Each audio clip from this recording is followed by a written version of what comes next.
Oh, gosh, everybody is in. You made it on your coaches, okay? Did you get stuck in traffic? Yeah? Welcome, everybody. I've met lots of you. Thank you, Castlefields. I can see you waving up there. Hello. Hello. I think Alverley finally arrived. Are you here, Alverley? Hi, you made it. You made it. And Norton in Hales, you've come such a long way. You here? Oh, they're not here yet. We'll see if they're here. Hopefully they'll be here. We won't say anything when they arrive. Who are you? Jess Butterworth? Hello.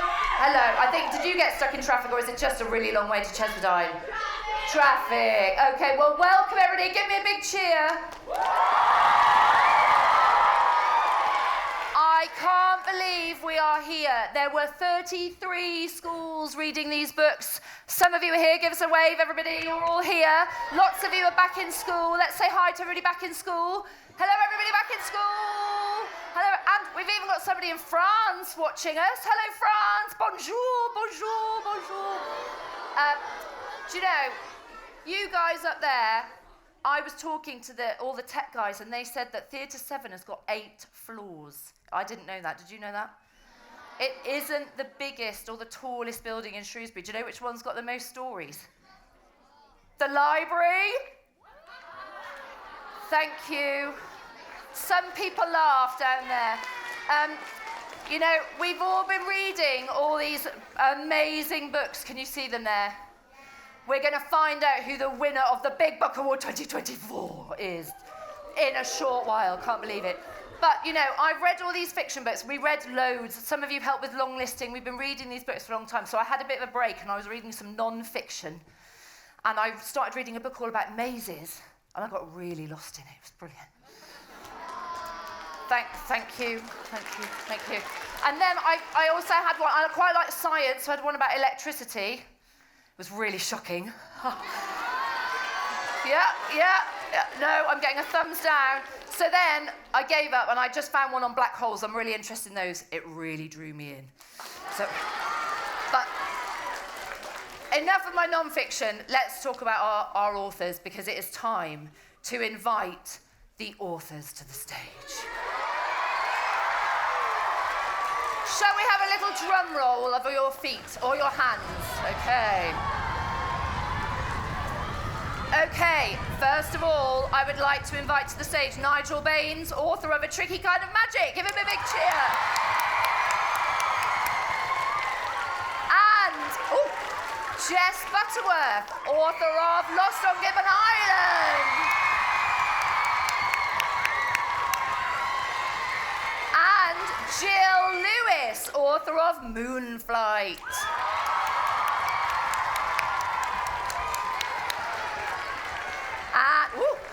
And Danny Wallace, author of The Boss of Everyone.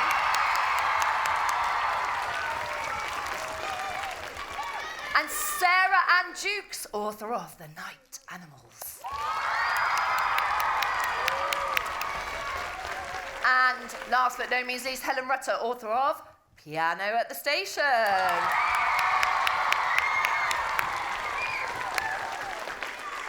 And we've also got some lovely helpers who are going to assist us this morning. And we've got our patrons, Martin Brown and Piers Torday. So can you welcome them to the stage as well? You might recognise these people. We'll talk about them in a second. Okay, we are going to get to meet all of our authors this morning, but I need you to help because we're going to guess which book we're going to talk about first. Okay. Hello, everybody. Do you know who this is? It's my friend Hare. Hello, Sarah. Sarah knows Hare really well. I'm giving away all my clues. Hare's a little bit nervous because she only comes out at night, so she brought her torch with her. Look. Hello, everybody. Hi, up there. I mean, Hare, you are a night animal, so you'd think you'd be quite used to this dark. You're a little bit nervous of the dark. You're nervous of the chalk? They're not scary, are you? No, they're not. Anyway, we didn't get all of the night animals because the raven flew away just as we were practicing this morning, but we're very lucky to have Hare. Can you guess the book that we're going to be talking about? Give us a shout. Night Animals. So, I just need to introduce Mr. Martin Brown, who is going... No? Mr. Piers Torday. First mistake of the day. Sarah, of the night animals, yes. But I'm going to introduce Martin Brown.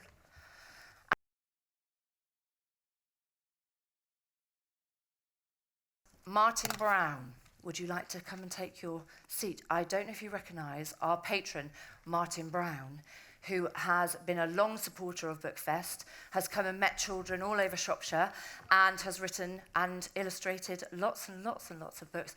In fact, I think I read that he has sold 30 million books worldwide, which is pretty amazing. And you will know Martin very well as the illustrator of Horrible His Stories, and the other books, The Lesser Spotted Animals and the lovely Nell and the Cave Bear, which you signed for me last time we met. So we need to give Martin Brown a really big cheer.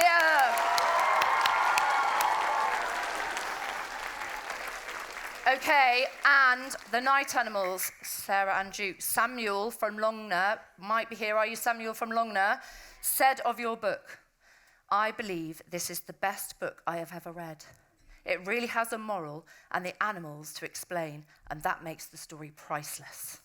So, can we welcome Sarah Ann Juckes up to have her interview?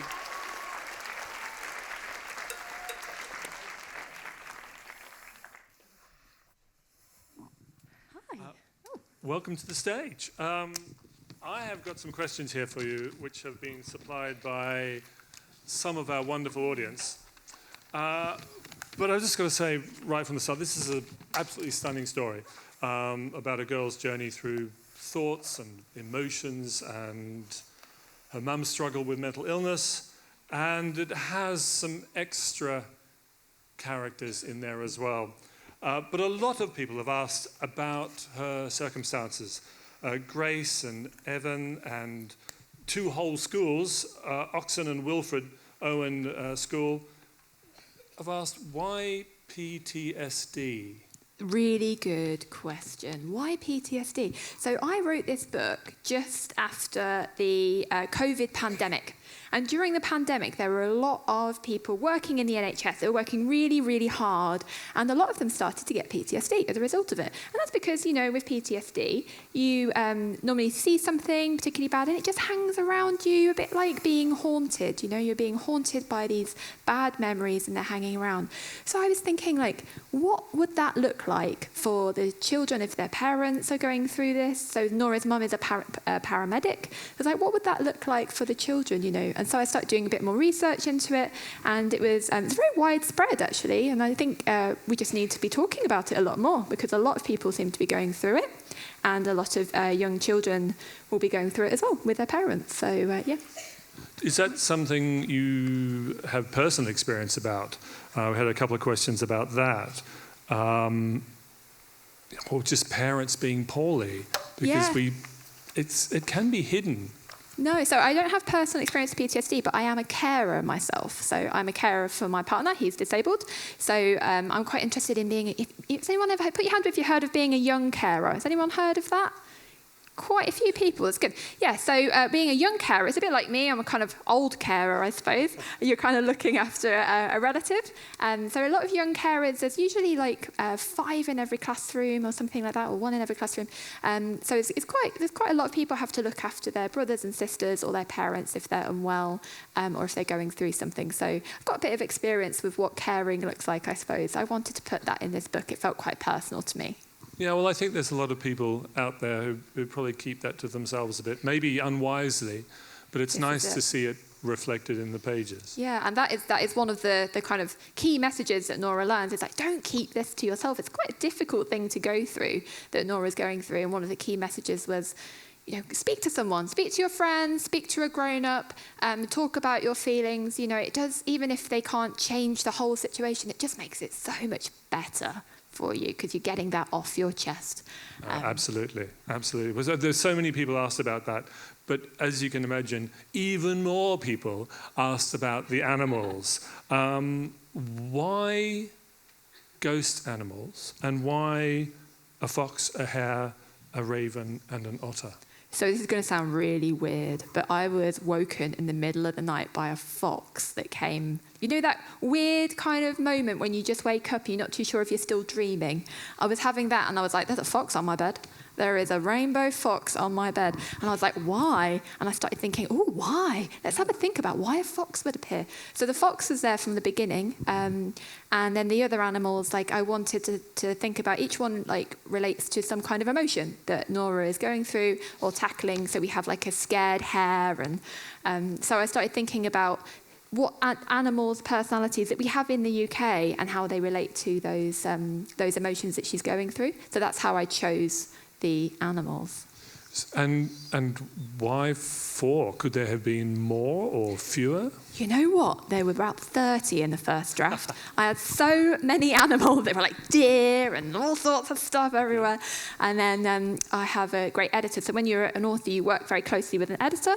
And she was like, I think we need to cut the amount of animals down here, Sarah. There's a lot of animals going on. So we moved down to 4. And actually, it was really nice because we got to know each one a little bit more, spend a bit more time with them, and get to know their personalities a little bit more. So that's great. So there really was a real fox. Semi-real fox, yeah. So when you woke up and you sort of half dreamt it, was it a dream? It was almost definitely a dream. But this is really interesting. Because it was might have been real. That's what she's saying. It could have been a real fox. Could have been real. But she wasn't sure. Well, I get asked quite a lot, actually, like, in the dream, are the ghost animals real or are they all in Nora's imagination? I'm like, why can't it be both? Like, they're both things absolutely. are true. I think we all know our imaginations are very real. Absolutely. I mean, that fox haunted me from the first time I saw it. It was haunting me then. Like, I just wanted to explore this story as much as possible. So, yeah, there's a different kind of haunting, I suppose. When you're a writer, you just get followed around by these stories. And in my case, it was a ghost fox. Well, I don't want to give too much away if some of you haven't read it, because you really should. It is marvellous. But there's a character towards the end, Nell, who just stole my heart. And Nora is such a wonderful character, and her friends, her new friends, are they coming back?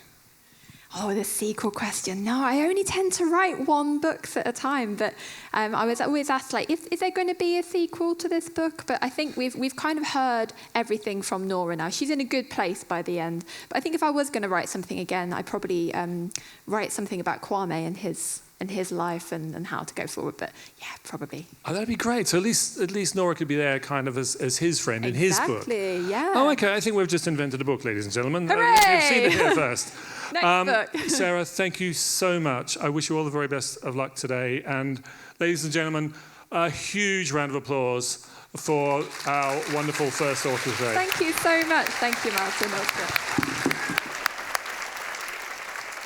Thank you. And as Martin said, lots of you sent in questions. Thank you to Isis from Packwood, Martha from Castlefields, Rose from Bicton, Aaron from Hinstock, and all of Wilfred Owen who asked about the sequel. I hope you're not too disappointed, Wilfred Owen, back at school. Okay, so it's time to meet our next author. And I'd like to welcome our next patron and interviewer, Mr. Piers Torday, who will give Piers a wonderful clap as he takes his seat. Such an amazing supporter of everything we do at Bookfest. Piers is an amazing author himself. I'm not sure if you've read any of his books. When I first did Book Award with the class, The Last Wild, your book was on the shortlist. So we've known Piers for a very long time. That was 2014, I think. So it's an author, a playwright as well. We bumped into each other at Piers's play at Christmas time. So if you haven't read any of Piers's books, please get them out. And thank you, Piers, for your amazing support for everything we do. So which book are we going to think about next? So have a little think, guys. But actually, I've lost some of the characters for this one. Are they running around under your chairs anywhere? Is there anything under any Pressfeld, anything under your chairs? No, I think we've lost them. What could it be? Hang on a minute. Oh, hang on a minute. Oh, hey, watch out, watch out. It's Tilbury Witch Whiskers, a nimble quick. What? Hey, hang on, I think there's even a few ship rats there. Watch out, make sure they don't get under your chairs, these pesky little, what are they? Rats. So what's the book we're going to be thinking about next? Moonflight. So, Rufus from West Felton. Where are you, West Felton? Hello. Rufus said, the best book in the shortlist. 1 million out of 10, Gill Lewis. But that's my opinion. I really hoped that obsidian would not turn bad. Dun dun dun. So please, let's welcome Gill Lewis. Ready? Thank you, Gill.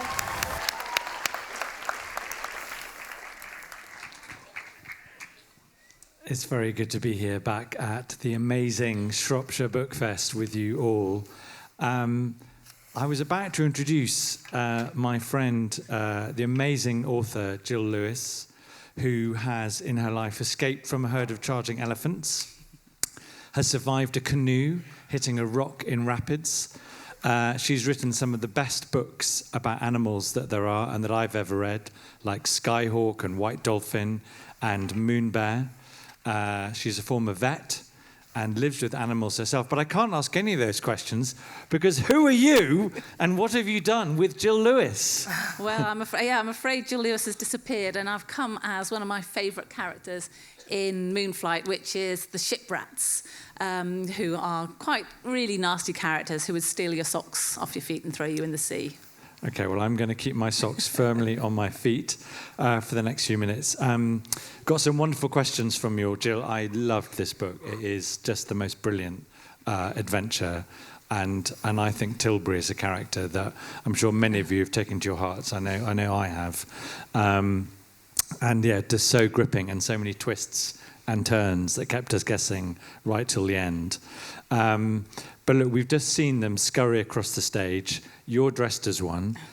I love them, but I'm sure other people might be curious, and they are from your questions, including Lacey from Clee Hill Academy. Is Lacey here?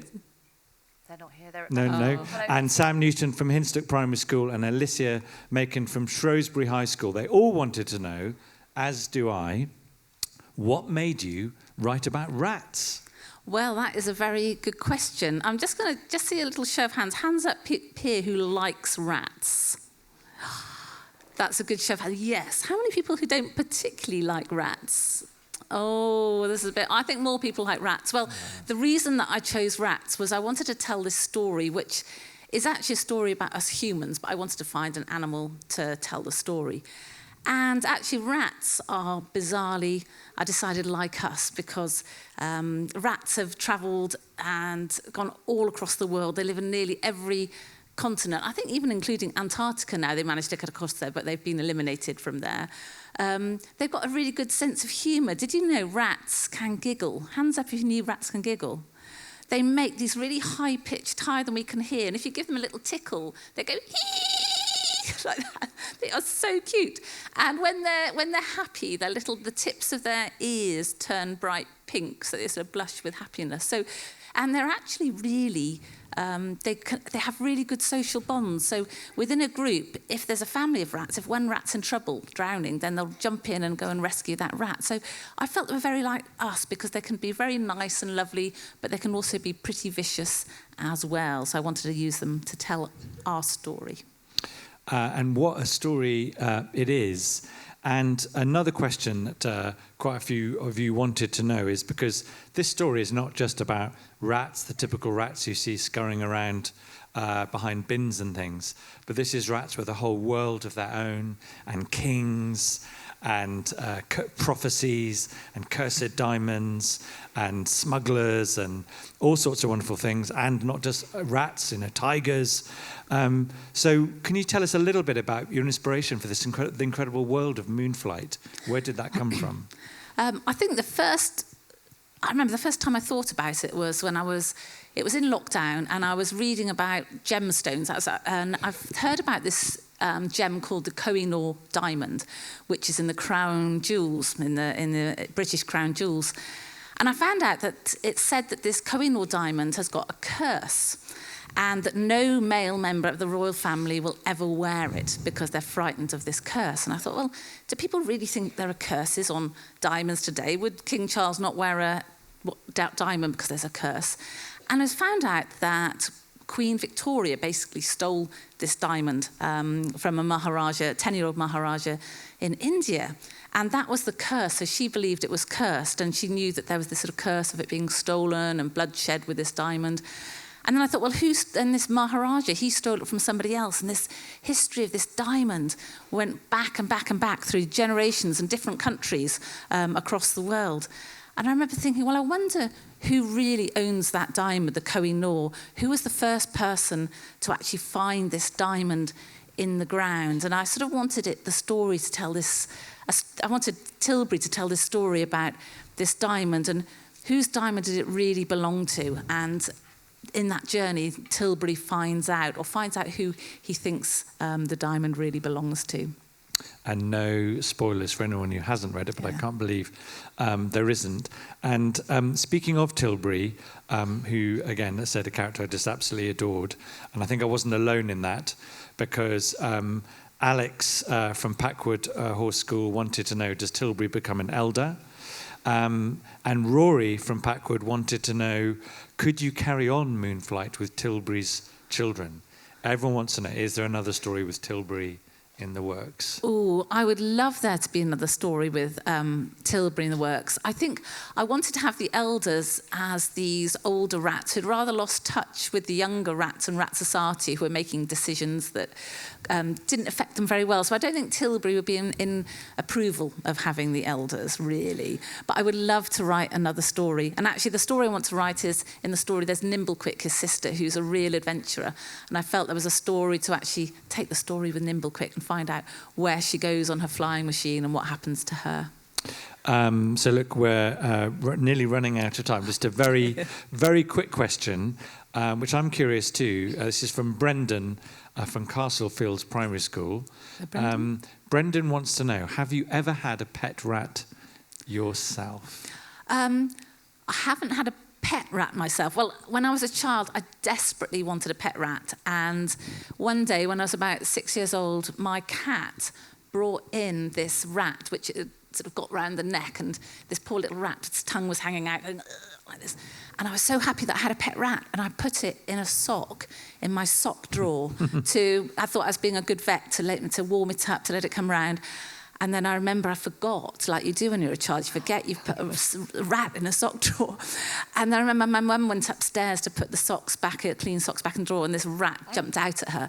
And I've never heard somebody scream so loudly. But it escaped, the rat, so I never had a pet. So never let Gill into your bedroom, and if you do, check your sock drawer when you return. But other than that, Gill, it's been a total delight. It's a wonderful book, and I wish you every success today. Can we have a huge round of applause for Gill Lewis? Woo!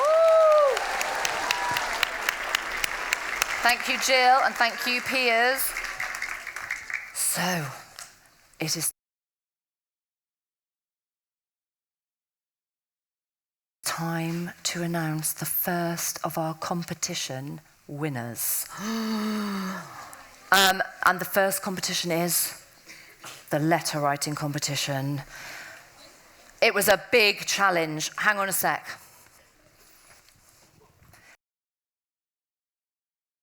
Right. Anybody not written a letter and needs a pencil? Yeah, okay. It was a pretty big challenge. We had lots and lots of letters, and you were asked to write a letter to a character in one of the stories, giving them a little bit of some advice. They were amazing. Us judges really struggled, didn't we, judges? And we loved your advice, your sensitivity, your ideas, and our amazing authors have been reading some of the letters too. So I've got a very helpful helper here. This is Chris, the chair of Bookfest. You say hi, Chris. Chris is going to help us out, Mr. Chris Tay. Chris, you can have this and tick everybody off the list if you like. No, I don't think Chris wants the pencil. Right, so we are going to go through all of the school winners first. So what we're going to do is we're going to call out your names. If you can stand up in your places, and if you're back at school, can you stand up at school? And we will give everybody a really big cheer at the end, and your teachers have got your prizes to give you later. So our school winners of the letter writing competition are Oscar Livermore from Bicton. Can you stand up, Oscar? You can give him a cheer. Hooray! Florence Ashby from Castlefields Primary School. Can you stand up, Florence? Harry Reddell from Cheswardine. Can you stand up, Harry? Jack Hubbleday from Clee Hill, back at school. Albie Hogan from Hinstock. Well done, Albie. Savannah from Longdon, Grace Parry from Longnaw, Reuben Thomas from Muxton, back at school, Sophie Apps from Packwood. Can you stand up, Sophie? Phoebe Borderway from Rushbury, Elvie Green from Shrewsbury High School Juniors, Christina Gallen from St John's, and Iona Green from St Leonard's. Hooray! Well done for your amazing letters. You can borrow my pencil anytime. Harry, I'll bring it out to you, okay? Is that okay? Brilliant. Okay, right. So now we have 6 top winners. They're going to come and meet their authors who have read and signed your letters, so you can collect your prize off Chris and you can go to meet your author. So could I please welcome Henry Leach from Pressfeld. Well done, Henry. So you can go to Nigel. And Keris Thomas from St Mary's. Well done, Keris. Her letter was about Lost on Gibbon Island, I think. And Noah Jenkins from West Felton. Well done, Noah. Well done, Noah. Quick, Noah here. And Isabel Robinson from Pontesbury. Well done, Isabel. Say hi to everybody back at school, Isabel. You can give everyone back a wave. Hi. And Hakeem Zaman from Lilleshall. Well done, Hakeem. Well done, Lilleshall. And Amelie Bassett from Oxon. Well done, Amelie. Well done, Amelie. Okay, so let's give those amazing letter writers a wonderful round of applause. Fantastic. Well done, you guys.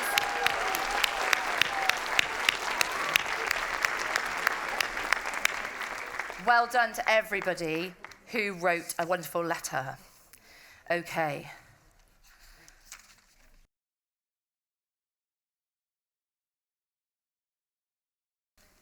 What have I got?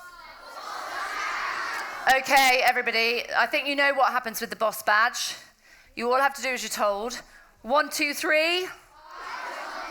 Brilliant. Let's do one of these. Excellent. I also think we need to do the register. We haven't checked. So we were checking everybody was here before. So are you ready? You need to shout, "Here, Ali." Alverley. Oh, you've got to get louder than Alverley. Baschurch. Yeah. Bicton. Yeah. Castlefields. Yeah. Chesadine. Yeah. Hinstock. Yeah. Lilleshall. Yeah. Longdon. Yeah. Longnaw. Yeah. Norton Hales. Yeah. Right. Packwood. Yeah. Pressfeld. Yeah. Wall. Rushbury. SHS Juniors. Shrewsbury High School, sorry, West Felton. Everybody back in school. Oh. VIPs. Yay, well done, VIPs. Bookfest volunteers. If I don't stop, Joanna in charge will be very worried that we're going to run over. So now is the right book. What are we talking about? The Boss of Everyone. And this was what you said. This was the best book I have ever read. This is Amelia from Hinstock. I loved it. I enjoyed it. It was fun. I have never read a good book that I really like. So we need to welcome Danny Wallace up to find out a little bit more with the lovely Martin. Hello. Hello again, everyone. Danny, congratulations on writing the best book that's ever been written for one of you, at least. Well, that will do. I'll accept that. Thank you very much if you said that. And that's the end of the interview. Yes, good. Well, a lot of people, of course, wanted to ask, including Sophie from Packwood, why did you write about a bossy child? Is it because you might have been bossy when you were younger? Really? Oh, wow. I'm not sure if I was. I wanted to write about a kid who absolutely loves school, loves everything about school, wants to know how school works, is a little bit annoying for her mum because her mum is the head teacher. And the kid, Joss, is always kind of trailing after the mum, and the mum is just like, you can get out of my hair for a bit. And so she goes off to, her dad's work and ends up, because she's such a good student, because she loves school so much, because she loves how school works, using all that knowledge to make a grown-up company work better. And I thought that would be an interesting thing to do. It's a brilliant idea. I mean, apart from being genuinely funny, I really wanted to find out what happened at the end. But we've got a perfect audience here. Shout out if you love school. You see, but that's the thing, right? So oftentimes in the books I read when I was growing up, kids always seem to hate school, and I really enjoyed school. So part of me is in this book, and it's kind of, my daughter is kind of the same as well. And so I wanted to write about the people who really kind of enjoy themselves when they're there, and they like how it works, and they get on with their friends, and they see how important it is, because I think that when you grow up, sometimes we lose some of that sense of community that you've got, and that sense of fun, and people go to grey, boring offices, and they don't enjoy themselves. And what about a bit of colour, and what about a bit of positivity, and all the things that your teachers are so good at bringing to your classrooms? What if we can do that for grown-ups? Oh, I think it's a wonderful idea. I mean, so Albie from Hinstock asked, you've sort of answered this already, but is Joss based on anyone in real life? Well, now people think that Joss can be a bit bossy, so I would get into a lot of trouble if I mentioned my daughter again. Mm-hmm. So I wouldn't ever do that, especially not in a public space like this. But you keep mentioning your daughter over and over again. Yes. No. In order to distance her from the book, of course. Your daughter? Yes, my daughter, who I'm not mentioning. No. Is it your daughter? It might be. Yes. A little bit bossy. Oh no. Oh, okay. No, I would never call her that, because she would tell me not to, and I would obey. Your daughter. Not that she's bossy. This is your daughter. My daughter. Okay. Well, we'll move on then from your daughter. Have you? Well, this is from Lily in West Fenton. Felton, I beg your pardon. Sorry, Felton. Did you have a bad experience at work once? Do you know, I've always had good bosses. But I think that Joss would have been the best boss possible. Yeah. Best boss poss. There's a book. Because she cares about people. She really does, and she wants everyone to be happy. She just thinks that her way is the correct way. And as it turns out, it generally is. It generally is. So you haven't had a Mr. Jackson? No, I haven't. Too many Mr. Jacksons. Thank goodness. Do you want to say who Mr. Jackson is? Can you say much about Mr. Jackson and who he is and why he is? Well, Mr. Jackson really feels that he should be running this company, and that he should get the promotion, and that Joss, being a kid, should be nowhere near this workplace, and sets out to make her life as uncomfortable as possible. And he kind of lacks all the things that Joss has, yep. And that we all should have, really. So Mr. Jackson represents a lot of people like that, the people who just want you to be quiet and work and go home and come back and work harder, whereas Joss wants you to do that and feel good about what you're doing.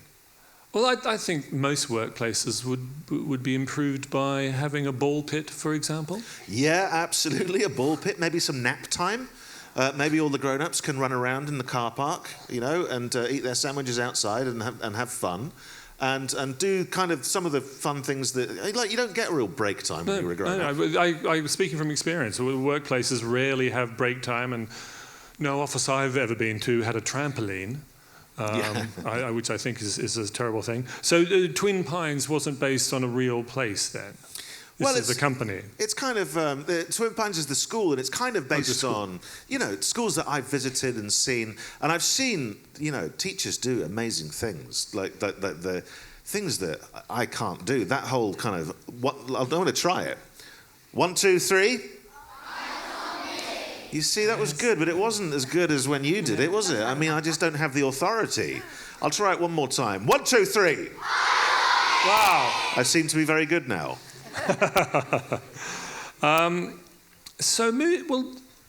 At your time at school, thanks for the question, by the way, Aaron. If Twin Pines isn't based on a real school. What was your school time like? If you said you enjoyed it, did you have, I don't know, a favourite book? What was your favourite book growing up?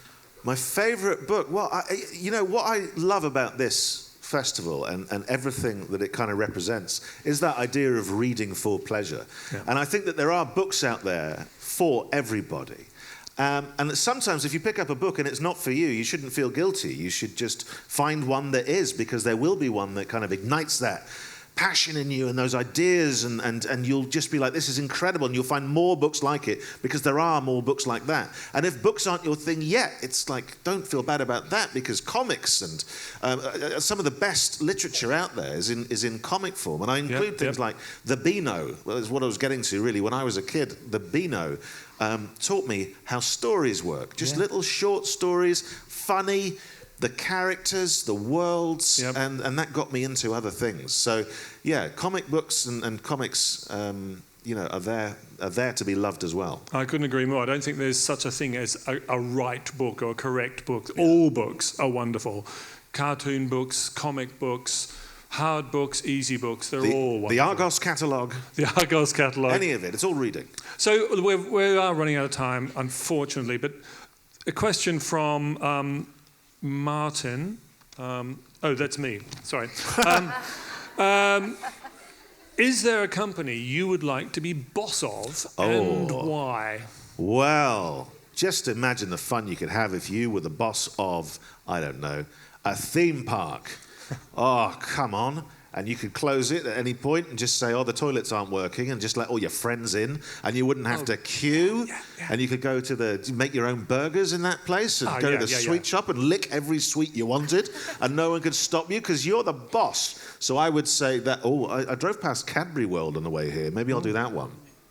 Danny World. Danny World, yeah, but that would just be a load of me's. That would be awful. I'll take the chocolate. The chocolate with the free rides, absolutely. Yeah. Ladies and gentlemen, a huge round of applause for Danny Wallace, and best of luck. Thank you. Thank you, everybody.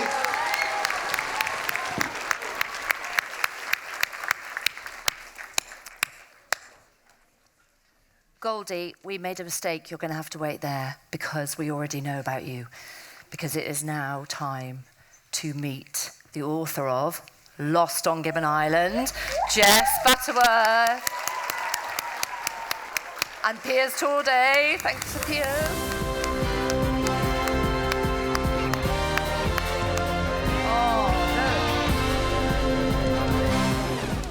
Special Gibbon music. Jess is... and here's my own little... my own little Goldie. Goldie meet Goldie. And Goldie. What do gibbons do when they meet? Do they sort of rub noses or something? There you go. Jess, what an amazing book.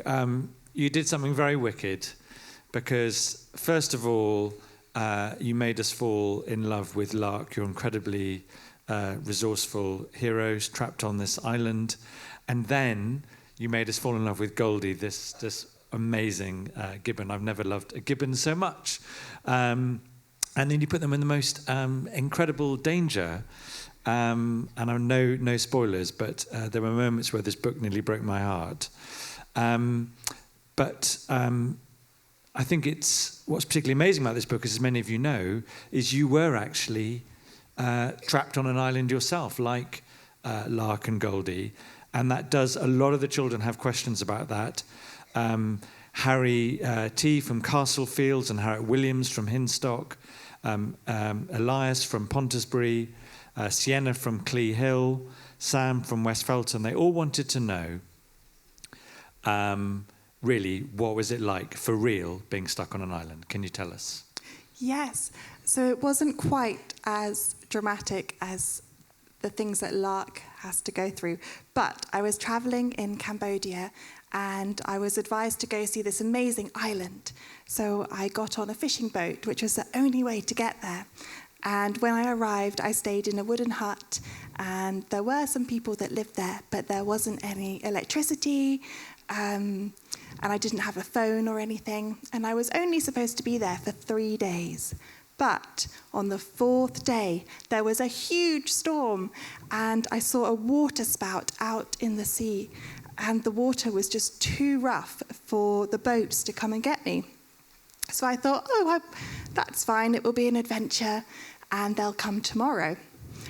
But the storm didn't leave, and I ended up being stuck on the island for about 10 days. And frogs moved into where I was staying, and I had to eat a lot of fish. And at one point there were tons of jellyfish in the water because they had all come out in the storm. And luckily, I wasn't alone because there were people there, and I did have access to food and water. And finally, the boat showed up, and I was so happy to get back to the mainland. But the boat couldn't get close enough to the mainland to drop me off, so I had to jump off the boat and swim, trying to keep all of my very important documents dry as well. And then when I got back to the mainland, I let my family know that I was okay, and I ate loads of wonderful food, so I was really happy. But from that moment, I've always wanted to write a survival story and use my imagination to imagine what it would be like to really be shipwrecked on an island. Yeah. And we're so glad you did make it back so you could write this incredible story and introduce us to Goldie. And a lot of readers wanted to know, including Archie E. from Clee Hill and Jackson Fell from Hinstock and Jake from Castlefields. Did you see a gibbon on this island, and is that what inspired Goldie, or does the idea for writing about a gibbon come from somewhere else? I didn't see gibbons on the island, but I did see them in Cambodia when I was travelling around some of the other parts of the country. And gibbons are amazing because they're apes, but they're not as well known as the great apes like orangutans because they're so little. So I've always wanted to write about gibbons, and they make an amazing singing sound in the morning. And another incredible thing they can do is they can swing really far in one go. In fact, I'll show you how far they can swing in one go.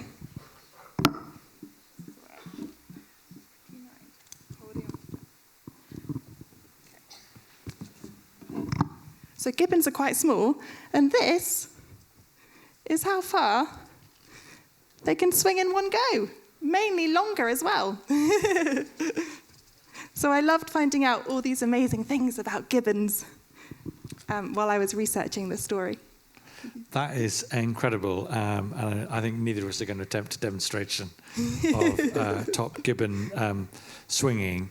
But it's so wonderful to learn more about them in this story. One thing I was wondering, and also Hayden from Castlefields Primary wanted to know, is when you were stuck on an island, did you have to, what kind of food did you eat? Did you have to eat any of the kind of very strange things that Lark has to survive on? Or luckily, I did not, because I don't think I would have been able to eat some of the things that Lark has to eat. But I ate lots of fish and rice. And then I really enjoyed doing the research about what you could eat to survive on an island. I did eat some coconuts. I like coconuts. And I liked thinking about the things that would wash up on a beach as well that could be useful to Lark. And I thought that was an interesting way to explore kind of plastic in our oceans as well. Yeah. And one other thing everyone was wondering, just because we talked quite a lot about Goldie, but just going back to Lark, I mean, obviously the whole book is written in this diary form. Was that so Holly from West Felton also wanted to know, was that a challenge to write a whole story that's sort of unfolding in an action as a diary?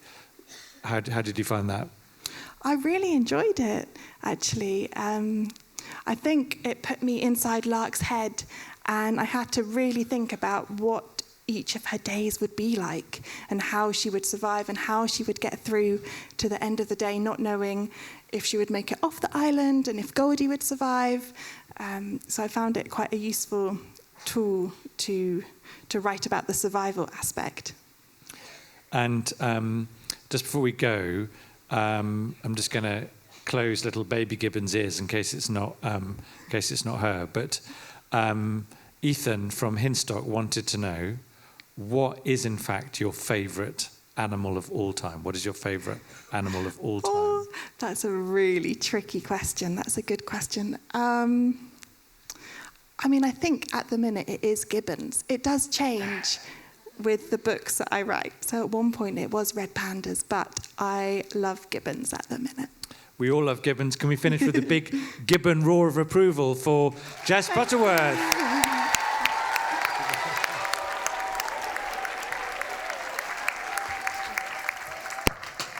Jess, I should have told you what the children said about your book. Zach from Castlefields, you up there, Zach, said, I love this book. It's one of the best book of the ones I've read already, out of the 4 he's read already. And he says the only thing wrong with it is you cannot put it down. So thank you, Zach. Well done. Thank you, Jess. Okay.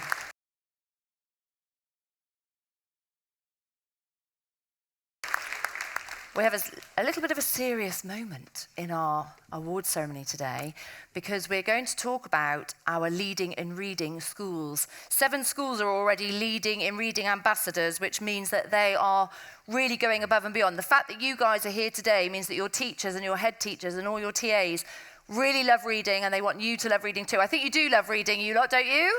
Yes. So we just need to say, well done already to Castlefields, Cheswardine, Hinstock, Longdon, Mount Pleasant, Packwood and Rushbury, who already are leading reading schools.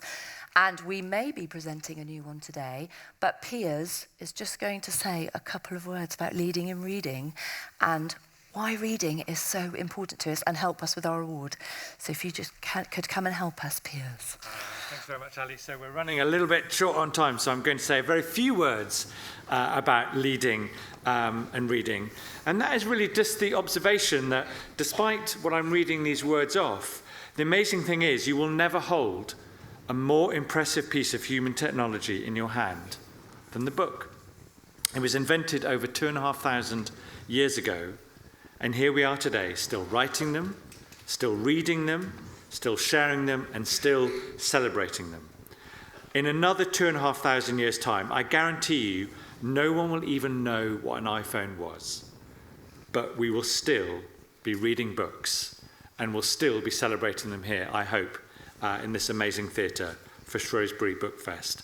And the reason for that is very simply that only a book can let you hear the voice of someone, say, who died 100 years ago, speak directly into your head. That's incredible.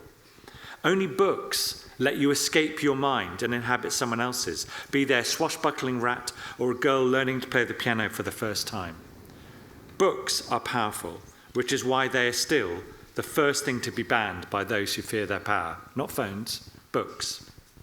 And ultimately, because no one yet fully understands how reading works, how we turn those stories on the page into those amazing dreams in our head as we read, I think they're just a little bit magical. But books would be nothing without readers, and that's you, and that's what we're going to celebrate now as we present our one and only Leading in Reading Award. So we visited an amazing school that was doing lots of things to read. Everywhere we went in this school, there were books on the walls, books in the classrooms, books in the corridors, books in the bedrooms. That's a little bit of a clue. And even the chef talked about what book he liked to read. So this school was really covering everything and creating a real passionate bunch of readers. And I know they're going to shout very, very loudly because they're very close to me. And we would like to congratulate Pressfeld on becoming our next Leading and Reading school. So give yourselves a big cheer, Pressfeld. And we have Sally Dale and Holly Keogh-Jones to collect the award. Pressfeld, you can shout louder than that. Come on, guys, give them a cheer. You're amazing teachers. Well done. Thank you very much. Oh, sorry. And what's very important, thanks, ladies, is sorry, Julie, we have the University Centre Shrewsbury that accredit our award. So I'd like to thank Julie Homewood, who's the Senior Lecturer in Education, for helping us with checking you guys out and coming to visit you. So thank you very much, and thank you, Julie. Okay. It is now time for the interval.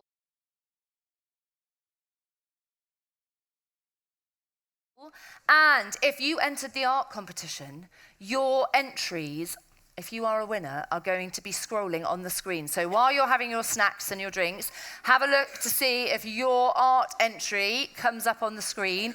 We're going to have about a 10 to 15 minute interval, so just enough time to have a quick drink and a snack, and we've got awfully lots to get through in the second half. So enjoy your drinks, and we'll see you back here very, very shortly. Thank you, authors.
nibbling the biscuits.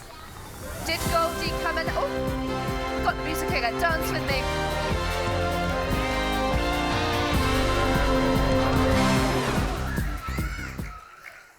I wasn't expecting that music then, so I apologise for my absolutely terrible dancing. We just need to have a little bit of practice shouting. Do not spray brisket crumbs over all of your friends.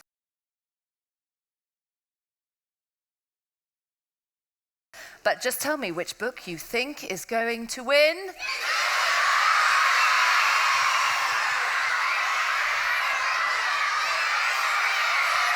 Okay. Right. We better get our authors back because they're all very nervous trying to find out. So let's welcome our authors back to the stage.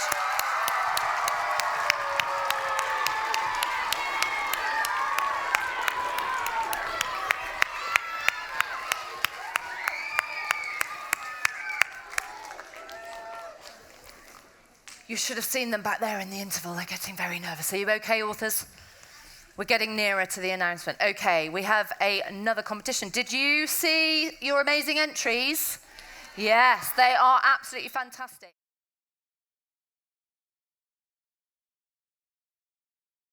So I would like to invite Chris Tay is going to come back. Chris Tay, the chair of Bookfest, so we can welcome Chris back to help with our prizes. And we are so incredibly grateful to the Art Society Shrewsbury who help us. And I would like to welcome the chairman, Lucy Harvey-Scholes, of the Art Society Shrewsbury. And she's going to help and talk a little bit about your wonderful art. Well, hi, everybody. This is the first time I've stood on Shrewsbury Theatre stage, so it's amazing. I could just about see you all up there. It's an amazing time to be here today, and our members are just passionate about actually supporting young arts in Shropshire, and it's thanks to them that we're here today, that I'm here today to present these prizes. So it's through their generosity. And 3 of our members actually acted as the judges for this competition. So I'd like to thank Gaynor Bowen, Blanche James and Gloria Partridge, all of whom were just amazed by your entries. They said they were so impressed by the variety and the standard of the artwork, and clearly you've been so inspired by all of the amazing stories. And these winning entries are going to be shown in the museum as of next week, I believe. So you'll be able to take your families and friends and everything to see your piece of artwork if you've won. But you've really gave the judges such a hard time. They find it so hard to choose who the prizes were. So really, I think we need to celebrate with everybody and give everybody huge round of applause for those who entered the competition.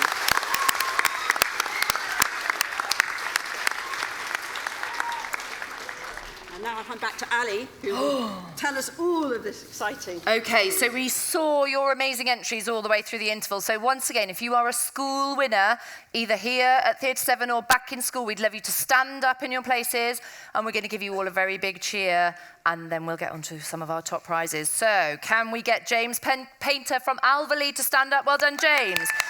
Evie Ball from Baschurch. Hannah Whitney from Castlefield. Nia Harrison from Cheswardine, Talia Priest from Cleehill back at school, Sophia Delamere from Lilleshall, Orin Sanders from Longdon, Nancy Jones from Longner, Nyla Mahmood from Muxton, Nathan Ling from Oxon, Charlie Reynolds from Pressville, Lilith Fuller from Rushbury, Shina Wong from Shrewsbury High School Prep, Phoebe Humphreys from St John's Catholic, Sophie Corbett from St Lawrence, Edie Buckley from St Leonard's, Leah Walker from St Mary's, Bella Collis from Tiverton, and James Everson from Westfelton. Very good.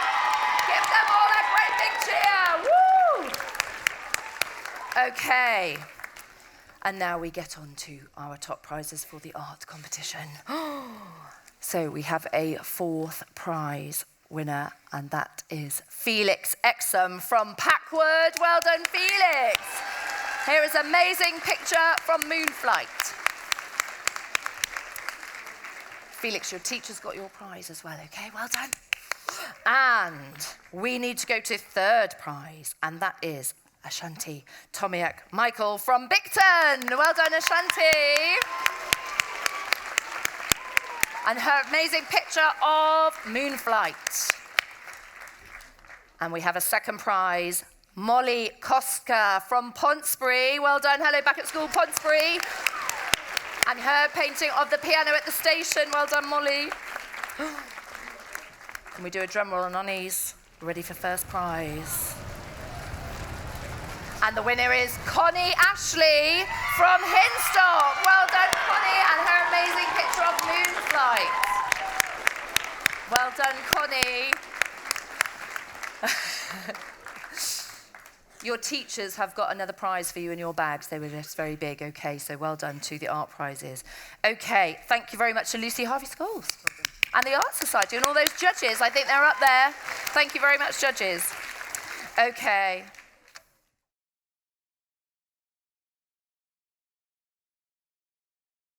It's time to meet another author. Hang on a sec. I need your help. I need you to join in, okay? Right, we're going to do a big chant. Save our piano! Save our piano! Save our piano! Save our piano! Save our piano! What's the book? What's the book? Okay, so it is Piano at the Station. And Rosie from Pontesbury said back at school, I loved this book. It was very good for a quick story to read. I hope it wins the awards. The end was very nice and the bond with her teacher was incredible. I would give it 9.9 out of 10. So let's welcome up to the stage Helen Rutter. Thank you very much.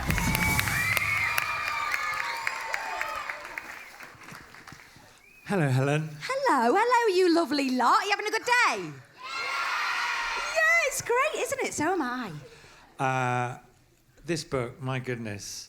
I was reading all the books, and this is perhaps one of the shorter ones. So I thought, I'll just. I've got a long journey on the tube on the London Underground, so I'll read it then. And towards the end of the journey, I just found myself absolutely sobbing on this train in public. Just the most wonderful, wonderful story, and the children have a lot. As you would imagine, a lot of questions. The first thing that Jacob from Packwood would want to know, he wants to know a bit more about Lacey. And because at the start, you create this character who's very, very funny, very sarcastic, but has a lot of anger, and is clearly also not that happy. Where did the idea for Lacey come from? Hello, thank you, Jacob, for your question. So Lacey came from sometimes. So it's hard because I don't want to say she came from me because then everybody immediately goes, "Oh, were you that naughty?" And then I have to go into how naughty I was at school, which we're not going to go there. But there's bits of Lacey that definitely were me. That side of her that has a thought in her head and she knows it's good and she knows it's cheeky and she just can't keep it inside. That was definitely me. There was certain things that I was struggling with, but Lacey was also, when you're writing a character, you start with one person and then you realise that actually another person snuck in and that you're actually writing about them as much as... So even though there are bits of her that were me, there was also my best friend at school. When I was in year 7, I had a best friend who was her life, I spent a lot of time, I kind of ended up kind of living in her house for quite a while, and her life was quite chaotic, and so a lot of Lacey's family life was based on that family, on my friend's family. And Lacey goes on this journey in the story, and no spoilers for anyone who hasn't read it, but the clue is in the title. Why? There are many ways Lacey could have discovered herself. There's all sorts of talent she could have had.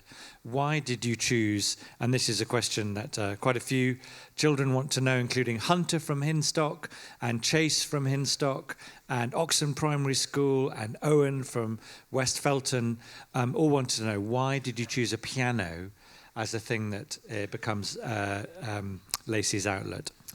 Yeah, thank you. Hunter and Chase. They are good names. If they turn up in a book of mine in the future, you know where I stole them from. So the reason I chose a piano was because... So I can't play the piano at all. But the reason I chose... So I guess my version, when I was younger, my version of the piano would have been acting, would have been drama.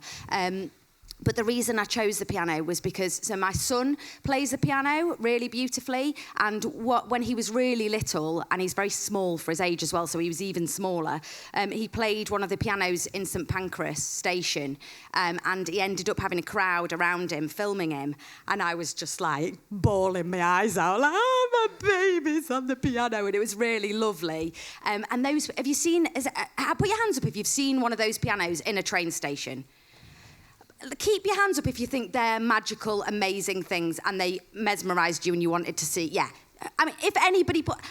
They are amazing, and anybody who walks past one of those pianos and somebody's playing, you have to stop and listen and watch, don't you? There's something so beautiful about them that it was seeing my son play that piano when he was younger, and just the idea of them, I just thought there's got to be a story about one of these pianos. And near where I live, the city nearest to me is Sheffield, and the piano got taken away from the station, and I used to go and take my son to play that piano, and there was always this man there who was playing this guy, you know, he had no teeth and he had loads of bags and he was always there playing the piano, and he was absolutely buzzing. He was having the best time.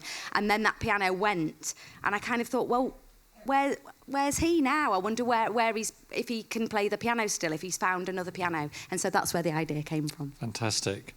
I have to say, next time I see one, I'm going to be hanging around a bit longer to see what happens. The other fantastic, there's many great characters in the story, but the other main character, I guess, is this inspirational music teacher, Mr. Day, who kind of lets Lacey be herself and gently leads her into a different space in her life. But of course, it's rather, not too many spoilers, but he does disappear at a rather crucial point in the story when we've almost come to rely on him.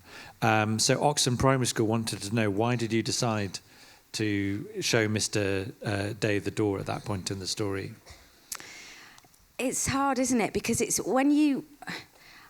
I didn't plan this story. Some stories I plan quite a lot, but I didn't plan this one. It just kind of came out. And when something like that happens in a story, and as I'm writing it, I'm like, no, why is he going? No, Mr. Day can't leave. But actually, we have to put our characters through a lot of stuff. Like, if hands up if you like writing stories. Yeah. Oh, my word, that's exciting. I'm out of hands. Okay, hands down. So when you're writing your stories, if your characters have an easy ride, if they want something and they're over here and they go and get it, it's too easy, isn't it? So we've got to put our characters through some massive highs where they're winning and they're achieving their dreams, and then some lows as well, because that's where the drama is, and that's what life is like. So I think I wanted Lacey, there's so much struggle in her life, and I wanted you to feel like, oh, it's going to be okay, and then actually the reality is, no, there's going to be some more struggle, but then it might be okay. And then again, there's going to be more struggle, but then it might be okay. So it's kind of that thing of, this is what life is. There will always be something difficult, but it will hopefully be followed by something beautiful. That's a wonderful message. And just to finish, you said you can't play the piano.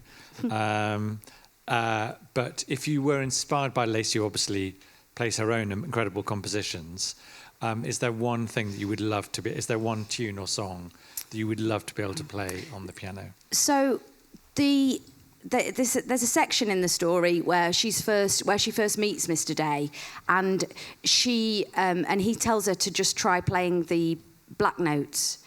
Because the black notes all go with each other. And my son, when I was like, right, I'm going to try and look. I've tried to learn instruments my whole life, and then just got a block where I just can't do it. It feels like there's something stuck. And my son said to me, just play the black notes. And so I played the black notes, and I was like, oh, it actually sounds all right. And that feeling of actually making a sound that wasn't horrific was so amazing. And yeah, so I do sit and play the black notes quite a lot. I'm going to have a go too. So I think everyone, if they get a chance to get in their piano, start on the black notes. Yeah, brilliant. If you find, particularly if you find a piano at a station, go and play the black notes and see how they sound. See what happens. You might be Lacey, you might be on TV. Helen, thank you so much. Ladies and gentlemen, Helen Rutter. Thank you.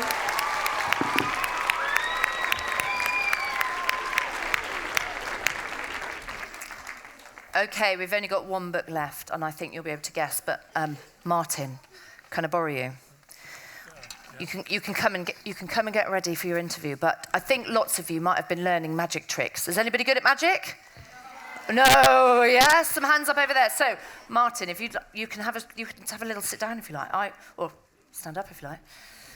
Do you think I'm trying to trick you out already? Right, we're going to try a magic trick, okay? So, Martin, pick a card, any card, pick a card, any card, pick a card, any card. I've been practicing for hours, okay? Oh, have a look at the card. Show it to the audience. I'm not going to have a look. Show it to the audience. Can you see the card? Yeah. Okay, right. Okay, Martin, put it back. I can tell you're trying to work out how I do it, okay?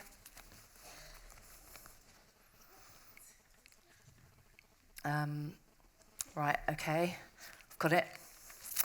Martin, is this your card?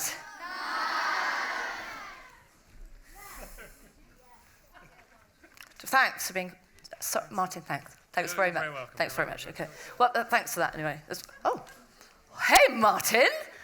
Martin? Maybe Martin's been practicing more than me. It's amazing. It's amazing. Give Martin a big clap. Amazing. Wow. Ha ha ha ha. What's the book, everybody? What's the book? Piers, can you look after those for me? Okay, it's a tricky kind of magic. And Phoebes and Nyan, I think from Pressfeld, are you, said, love it, love it, love it. Please read this book. It proves that within a few paper rectangles can be magical words. Nigel Baines, keep up the amazing work, dude. So welcome, Nigel Baines.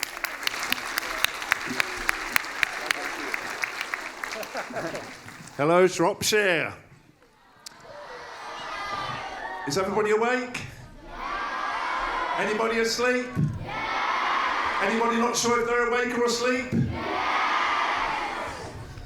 Nigel, thank you for joining us here on stage. It's your last interview. Yes, I am. So I think rather than... We'll get to your book, but I'm sure a lot of people here there's a lot of people here who write. That's obvious, which is really cool. So a few people wanted to ask about that. Regan from Aylesbury Primary asked, what made you want to become an author in the first place? It was the money and the riches and the big house in Hollywood. Right. Yeah. Okay. No, it was... I've always loved telling stories. Ever since the first time I ever told a joke at school, and I was the class clown, and I loved telling stories. But then it took me all my life before I realised, actually, why don't I start writing them? So, yeah, but I always used to write, but then that's come quite late. Well, Alex from Packwood asked, when did you first start writing? And I suppose that's a two-part question, because you guys are writing already. So when did you start writing at all? And when did you start writing for publication? When did I start writing? I don't know. I can't remember. I was probably about 3 years. I don't know. Yeah, when did I start walking? Yeah, I can't remember. Yeah. But I've always loved writing. And I still write letters to friends, actual letters on paper to friends. Lovely. And so I started writing the ideas for A Tricky Kind of Magic about 5 years ago or something. Okay. Yeah. It's a long process then. It does take a long time. Well, what led you to the idea for A Tricky Kind of Magic? Look, you know, of course, this is... It's a heartwarming story, a graphic novel of a boy's kind of personal journey after the loss of his father and how to even imagine what that must be like. So where did that come from? I'm an illustrator as well, and I have lots of sketchbooks, and I'd just drawn a picture of a boy being followed by this gigantic, big, weird red bird, and he was wearing a red coat. And I just kept thinking, where's that boy going? Why does he look so sad, and what's that animal doing with him? And I like his red coat. And that sort of started the story, and the big bird became a sarcastic rabbit. Yeah. They were a wonderful character. Sort of one-eyed patchwork rabbit. It's joyous. So Okay, that was the idea, but why a graphic novel from Oscar in Hinstock? That's a great question, because there are lots of... Does anyone else here read graphic novels? Does anyone? Yeah. They're a great way. Sometimes it's really good to... Words are fantastic, and words can tell, but sometimes pictures can show. And I was thinking last week or the week before, I had an earache. Has anyone else here had an earache? Yeah, you know, earache's horrible. And you could write what an earache's like, but you might not quite, it might sort of describe it. It's hard to describe. But if you drew a picture, say, of you had an elephant inside your eardrum and it was smacking the inside of your skull with a trunk, and apart from your mum instantly wanting to take you off to the hospital, that would, it gives a better idea. It gives, you know, it adds something else to the word. So it just adds another dimension. Yeah, I spend most of my time as an illustrator, so I think I know the answer to this, but is there something special about using pictures instead of words? Yeah, but yes, they're all special in their own way. Words are special. Images are very special. Images and words together, I think, can turn something, can turn a square into a cube. They can give it an extra dimension. Yeah, absolutely. We're sort of going back to the mechanics of writing for Dougie and Libby from Castlefields. How long did a tricky kind of magic take if it's pictures and words? It took, I think, about 2.5 years. Yeah, the pictures take a long time, and sometimes you start drawing a character and you think, I've got to draw him 600 times. Why did I make his hair look like that? I know the feeling. Yeah. So, okay, this is a question from me, and I think I know the answer to this as well. What's harder, drawing or writing? And careful how you answer that. I find them, sometimes they're both easy and sometimes they're both really hard. No, that's the wrong answer. No, I find drawing so... Writers, you guys over there, you can write books in a matter of moments. Illustrators, gosh, it takes a long time. So if I was to ask you what's better, words or pictures, you couldn't answer that either. Well, it's pictures. It's pictures, obviously. That's the correct answer, ladies and gentlemen. But magic. Do you love magic? Is this why magic was magic. I've always done it ever since I was a kid. You've done magic? No, I've tried to do magic and done it hopelessly wrong. And I know one or two good little tricks, but... you know one or two little tricks? Yeah, not really. Is something you could show us? There is one you can do using your arms. Take about 2 minutes. I think we could find 2 minutes. Do we want a little 2 minute worth of... Who wants to see a magic trick? Okay. Can you hold the microphone to me, because I need... Right, okay. Okay, here we go. So you need arms for this. You need 2 arms. Everybody okay with that? Okay. And let's get your arms out in front, and now move them so your palms are facing outwards and your little pinky fingers are pointing up to the ceiling. You got that? And cross them over and join on like that. You got that? You've joined on? Now, the important thing, don't let go. What did I just say?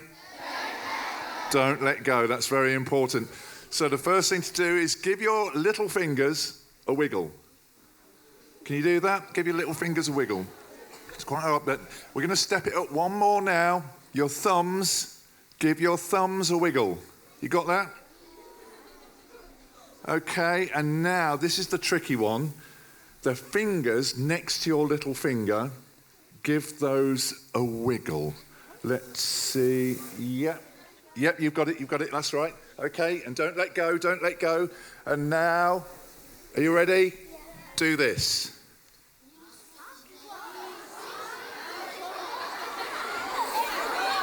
Something's gone wrong there. Something's gone very wrong.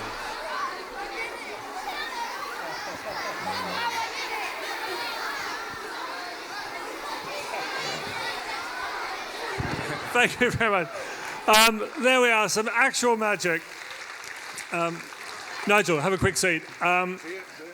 sit there, because all I want to say is, ladies and gentlemen, it's been a delight talking to you, Nigel, and a big round of applause. Thank you very much. I hope you do well. The winners will be announced soon. Very best of luck.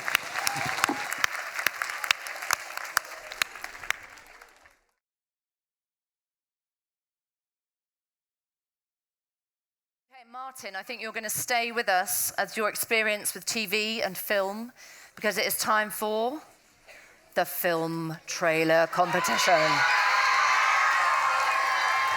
It's a firm favourite over the years. We had 33 films entered this year, and the judges took many hours watching those amazing films. So your job was to make a film trailer, like a book trailer, of your amazing books. Look at them. Look how excited the authors are. They might even buy them so they can sell more books. Okay, so we've got one winner and we have 3 runners-up. So we're going to start with our first runner-up, and I think people are waiting, but we're going to watch their film first. So the first runner-up is Shrewsbury High Junior School with their film. So give them a clap and we'll meet you in a minute, guys.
And Emily Oakley to come and collect their prizes. Well done.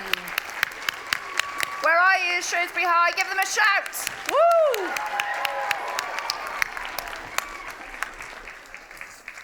And yes, and the Oscar goes to... Oh, dun, dun, dun.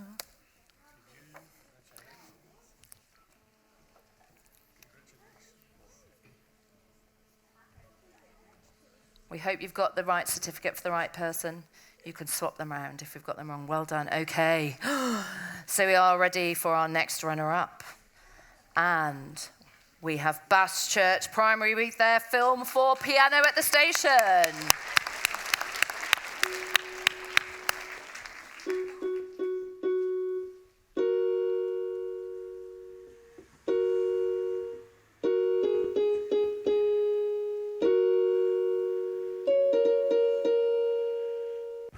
Lacey Layton, be quiet, all attention. I don't mind because I hate this class anyway. Detention now! They need me. Other schools need me to teach them. Why? Because I also want to know music. Yeah, I know, but you can get other people to do that. Well, I can. You're such a good teacher.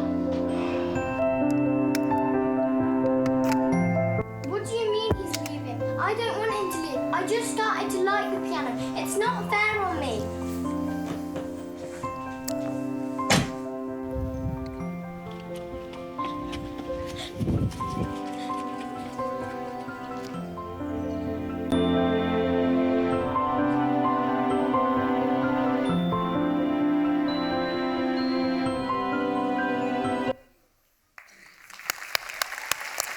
Can we welcome Charlie Thane, Oliver Feline, Pippa Jones, Patrick Nicholas on stage to collect their prizes. Well done, guys. That was amazing. Woo! Give them a shout, Bass Church. Woo!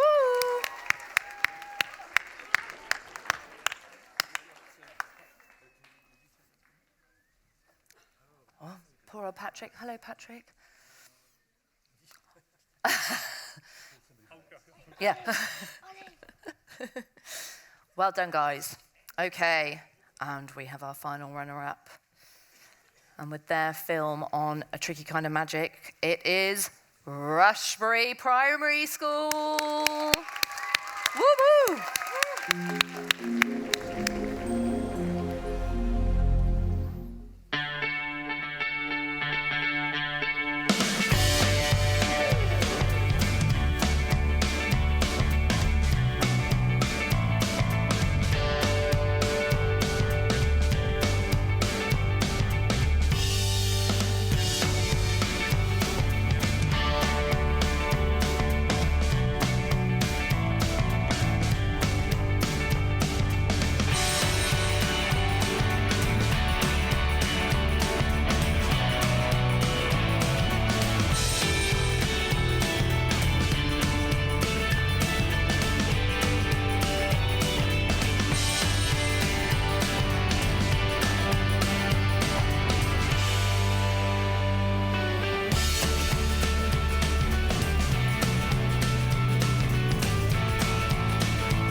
Amazing.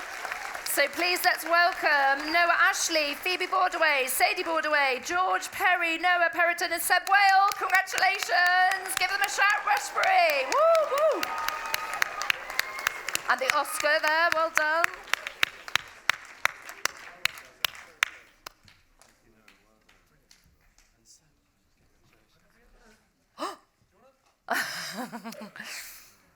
Well done, guys. We have a top prize now, Martin. Exciting, exciting. So we have a winner of the film trailer competition. It was so hard. Thank you, teachers, TAs. We know how hard it is to make these films and hand over the iPads and the laptops and people running all over the school grounds. So thank you to everybody for your collaboration and your hard work. The winner of the film trailer competition, a class entry with their film about the boss of everyone, and they're going to go nuts. It is Cheswardine Primary School and Nursery.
Guys, so representing you all is Penny, Elizabeth, Owen and Caden, and I think you've got to have the boss pass. You can keep it. Well done, guys. Well done. Well done, everybody. Everybody. Oh my gosh. Well done, class 3. That is special. Well done.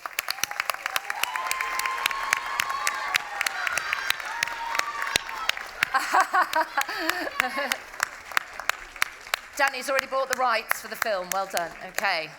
Well done, guys. I would go and get my big pencil out again, but I think I've just done my back in when I was lifting it before, so I'm going to leave the big pencil there, but it is time for our final competition.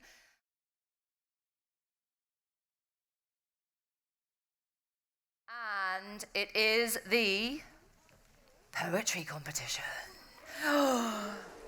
So again, goodness me, was this hard to judge. We had lots of, I'm looking at judges over there, we had so many poems from you, and they were all so different and so beautiful. You did an amazing job of writing your poems. We know it's very hard. Teachers, well done. Writing poetry is not easy with you guys, and you did a brilliant, brilliant job. So I'm going to read out all of the school winners again. So if you're back in school or here today, like before, you can stand up and then we'll give you all a cheer, okay? So could I ask Riley Butler from Alverley to stand up? Well done, Riley. Dylan Kelcher from Castlefields Primary to stand up. Sophie Nadine from Cheswardine, well done, Sophie. Louis from Clee Hill back at school, well done, Louis. Millie Lowry from Hinstock. Holly Roberts-Gray from Lilleshall, Elsie Johnson from Longna, and Isis Charlesworth-Jones from Packwood, Esther Williamson from Shrewsbury High Prep, Dougie Ashman from St Leonard's, and Laura Obichukwu from St Mary's. Give those people a big clap. Hello back at school. Well done, everybody. Okay. It was so difficult. We couldn't order your prizes. We had 3 amazing poems, and they were so different that we just couldn't put them in order. So we've got 3 top prize winners for poetry, and our amazing authors once again have read and signed your poems, but they're also going to read them for you, okay? So I would like to welcome to the stage, first of all, Owen Lawson from West Felton Primary School. Can you come and meet Gill? Well done, Owen. And she's going to read not just Owen's poem, but Owen's sea shanty. And we've got a shiprat here for him. So, Owen, you just wait there with Gill for us while she... So I am really, really impressed that you wrote a sea shanty, because in Moonflight there are rats, ship rats, which sing sea shanties. Trying to sing that fast is quite hard. And I'm particularly impressed because I'm part of a shanty group where I live in West Wales. And the first rule of our shanty group is that you don't have to be able to sing. So instead of, this isn't a poem, this is a shanty, so I think it actually has to be sung. And it doesn't have to be sung very well. But shanties can't be sung by one person. There's got to be a bit of participation. So I wonder if we can have some ship rats out there that when I go like this, when I go, ha, you go, ha. Can we try that? Wait. So if I go, every time in the song, I go, ha, ha, ha. Oh, you're brilliant. So you weren't expecting this, were you? So neither am I. So it might not come out quite right. I've been practicing just backstage, but we'll see. So I've got to open this out a bit. When you get to my age, your eyes start to sort of have to struggle a little bit. Right. Oh, when we venture out to sea, our ship is large for all to see. When we see a great big wave, do we squeal, do we rave? Ha! Ah! We are always strong and brave, 'tis a path we wish to pave. When we're faced by enemies large, do we let them take our barge? Ha! Ah!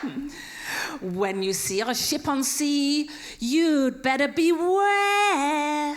And when we board your puny ship, we'll give you quite a scare. Ha! Ah! And when we fight your cap and crew, we're stronger than a bear. Ha! You see, we have some passengers small, some quite large and some quite tall. Will they take the cursed night and free us from its pain and plight? When we fight your captain crew, we'll give you quite a scare. Ha! Ha! We'll give you quite a scare. Ha! Ha! Well done, Erin, and well done, Gill Lewis. That's amazing. Well done. You can go away now and relieve it. Look after him when he comes back. Well done, Erin. Okay. Thank you, Gill. That was amazing. None of us were expecting that. She said to me yesterday, I might sing it. Oh, thank you. Right. Okay, so we have another prize winner, and I would like to welcome up Layla Rafferty from Rushbury. Well done, Layla. Give her a cheer, Rushbury.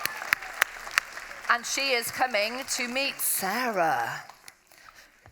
Come and meet Sarah. Here she is. And here is her lovely poem. And Sarah's going to read your poem for you, Layla, as well. Thank you. I've got it on my phone, but that's really helpful as well. Thank you so much. What a poem this is. Because as you can see, not only is it a poem that you can read, but also on the page, it's about a bike path, and it looks like a bike path. So well done, Layla. That's fantastic. So I'm going to read this one out. I'm not going to sing it because I think it would be difficult to be sang. But we'll have a go. So this is called Bike Path.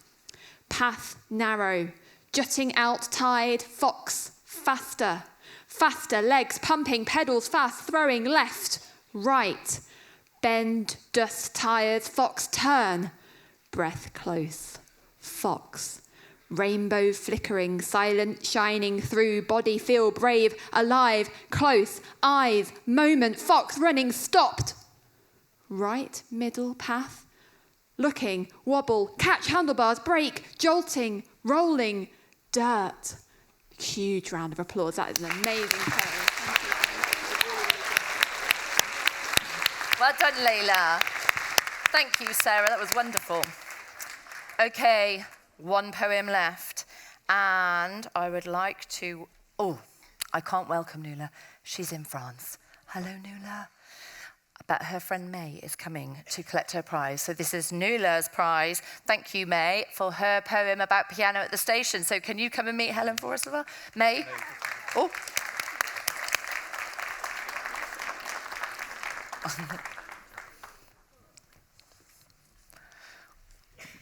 Now, Nuala's in France, who wrote this amazing poem. So can we all say bonjour, please, to Nuala? There we go. Well done, Nuala. So, here we go. I hope I do it justice. There is a book called Piano at the Station. It's very cool and an amazing creation.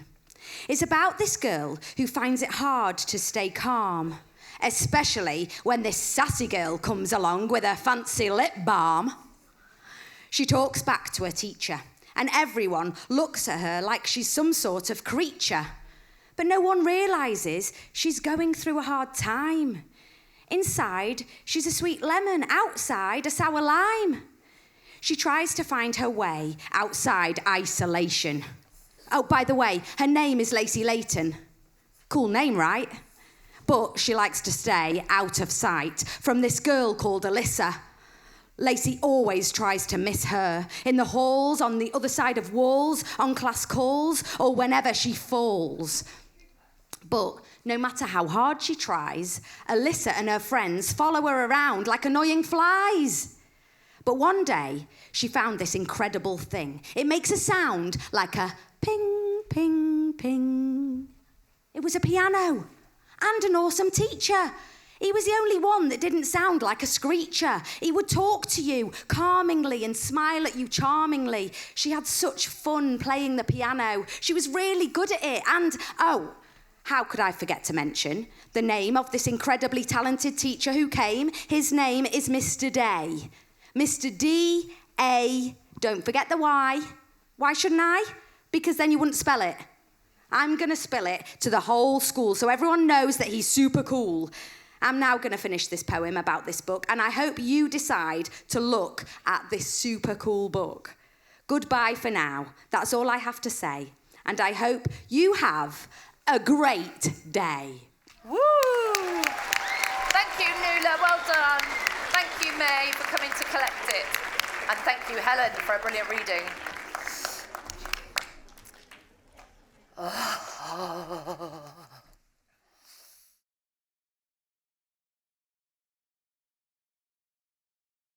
We're getting very close to the end. Just warn the coach drivers, we're very nearly ready, I promise. It's very nearly time to announce the winner. But we just have to say a few thank yous. And first of all, we all need to give a great big cheer. We are so lucky that these amazing 6 people have made our morning, haven't they? Brilliant interviews, funny, so interesting, all those answers to all those questions, and firstly, for writing those amazing books. So let's give our authors, please, a huge cheer. Really big cheer, really big cheer. Chris, we just need to give them these, okay? So we have a little thank you for you all. Keep you sustained when your many hours of book writing. Keep going, we want to read them all. And our amazing patrons, Piers and Martin, who are so wonderful and supportive. And didn't they do a brilliant job as our interviewers? So thank you very much to Piers and Martin. Thank you. We couldn't be without you. Thank you for everything. Okay, now we need to thank all of all of our patrons and our, is that the right slide? Oh, teachers. Teachers. Thank you. We know Book Award is hard work. We know getting everybody to read all these 6 books and do everything is really tricky, but thank you to the teachers, your TAs, your librarians, your grown-ups at home, everybody that's helped. Thank you very much to all of you. And who are we on now? I think I'll wait for the slide because I've lost track. You guys! You are amazing! Thank you so much! Give yourselves a huge big cheer for your hard work. Hey! If I haven't mentioned our amazing VIPs and supporters and everybody that helps Book Award to happen, we mean you too, and all our wonderful Bookfest helpers that work so hard all the time. Thank you to you guys. So, I think that's it. Are you starting a drum roll without me, you lot? Hang on. This is all the fun we've had.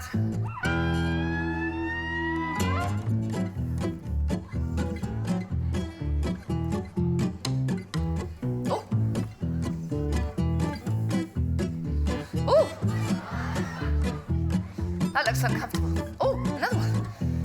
I wouldn't be able to do that with my bad back.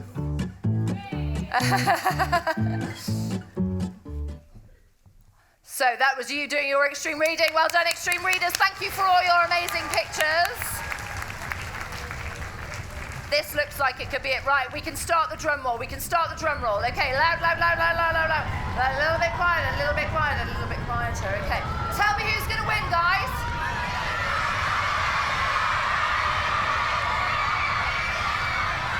Okay.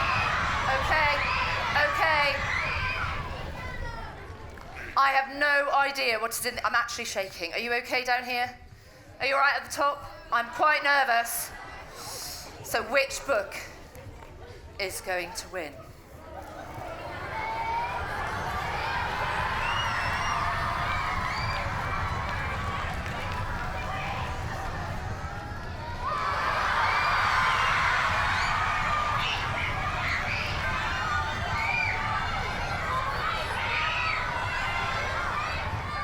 No. Wait, I don't know. I mean, there was a bit of paper in here earlier. Has it fallen out down there? No? Oh, gosh, hang on, it's another mistake I've made.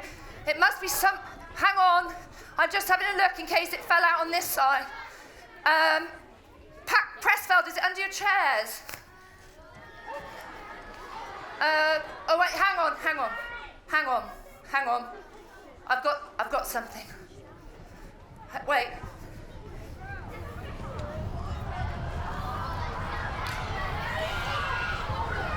It's a bottle.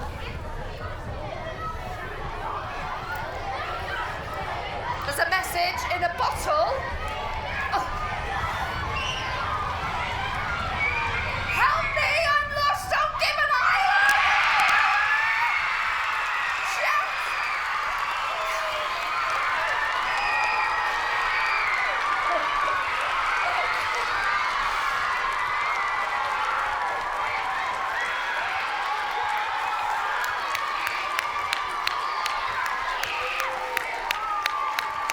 Do you want to say a few words? Wow! Oh, thank you so much, everyone. I did not expect to win. But I am over the moon, so thank you. And Goldie is so happy too. When the bottle came out, I was like, wow, that's so cool. I love that. And I was like, oh, I love it because it's in my book. So yes, thank you so much, everyone. It's been so wonderful to be a part of this amazing Bookfest. And I'm so happy to be here. So thank you, everyone. Well done. Well done, Jess. Wow. Okay, so we've been going for over a year at Bookfest, about 7 months with you guys. You've read all of those books, and it's been absolutely amazing. So it's time for us to say goodbye from Big Book Award for another year. Hopefully we see you next year writing your own stories for readers to writers. But once again, thanks to everybody, thanks to you, thanks to all the helpers, and thanks to the authors, and